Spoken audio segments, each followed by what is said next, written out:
Alors, on nous dit que Romain se demande combien d'électrons contient une molécule d'éthanol. Voici une molécule d'éthanol. Tu as vu l'année dernière en quatrième le code couleur correspondant à chaque atome qui la constitue. Et première question, on nous dit quels sont les atomes qui composent cette molécule. Donc ça c'est un rappel. Alors je te rappelle que les boules noires correspondent à du carbone.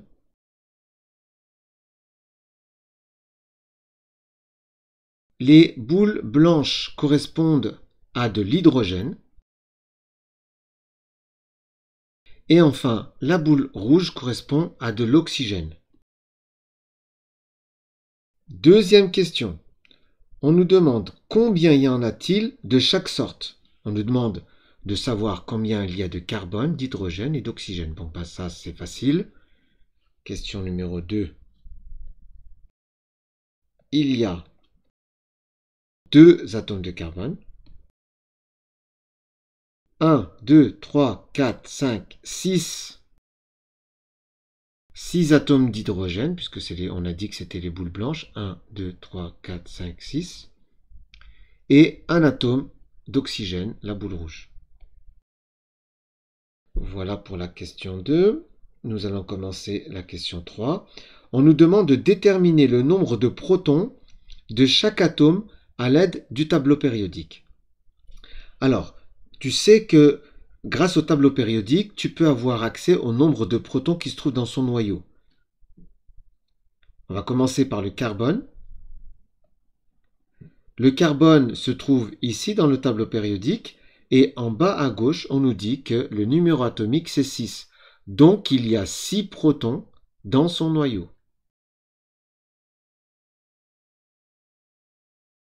On va faire la même chose pour l'hydrogène. On va chercher l'hydrogène dans le tableau périodique. L'hydrogène se trouve ici. Il y a un proton dans son noyau. Donc on va écrire. Et enfin, on va chercher l'oxygène dans le tableau périodique et on va trouver, grâce au numéro atomique, son nombre de protons. L'oxygène est là. Son numéro atomique c'est 8. Donc il y a 8 protons dans son noyau. Au passage, ces petits traits, ça veut dire dans se répète ici, ici. Le se répète là et là. Noyau là et là. D'accord? On va passer à la question numéro 4.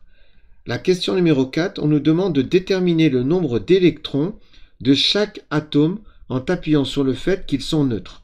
Alors le fait qu'ils soient neutres, ça veut dire qu'il n'y a pas de charge. Donc ça veut dire qu'il y a autant de plus que de moins. Si on sait que le nombre de protons correspond au nombre d'électrons, puisque les protons c'est positif, les électrons c'est négatif, alors si on sait qu'il y a dans le carbone 6 protons, alors dans le carbone, il y a 6 électrons. La même chose pour l'hydrogène. Il y aura 1 électron pour l'hydrogène. Il y aura 8 électrons pour l'oxygène, puisqu'il y a 8 protons.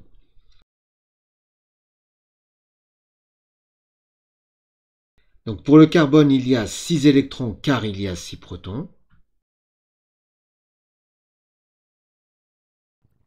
8 protons. Et enfin, pour l'hydrogène, il y a un électron car il y a un proton. Voilà pour la question numéro 4. On va passer à la question numéro 5.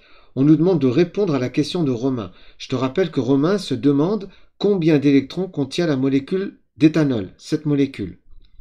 Eh bien, si on sait que ici, dans le carbone, il y a 6 électrons, celui-ci 6, celui-ci 8, celui-ci, cet atome-là 1, 1, 1, 1, 1, 1.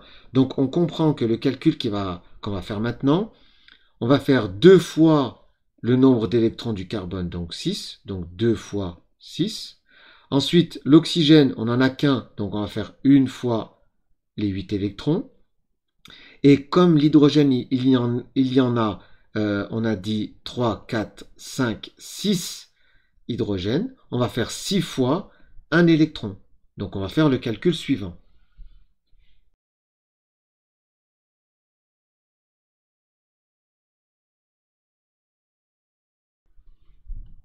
Donc, ce 6 correspond au nombre de protons qu'il y a dans un carbone. Donc, il y a des carbones, il y en a 2.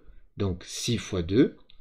Ensuite, ça correspond au nombre d'électrons qu'il y a dans l'oxygène. L'oxygène, il n'y en a qu'un seul, il est là. Donc, 8 fois 1. Et 1 qui est là correspond au nombre d'électrons qu'il y a dans l'hydrogène. L'hydrogène, on a dit qu'il y en avait 6. Donc, on en a 1 fois 6. Et donc, ça fait 26. Donc, l'éthanol contient 26 électrons.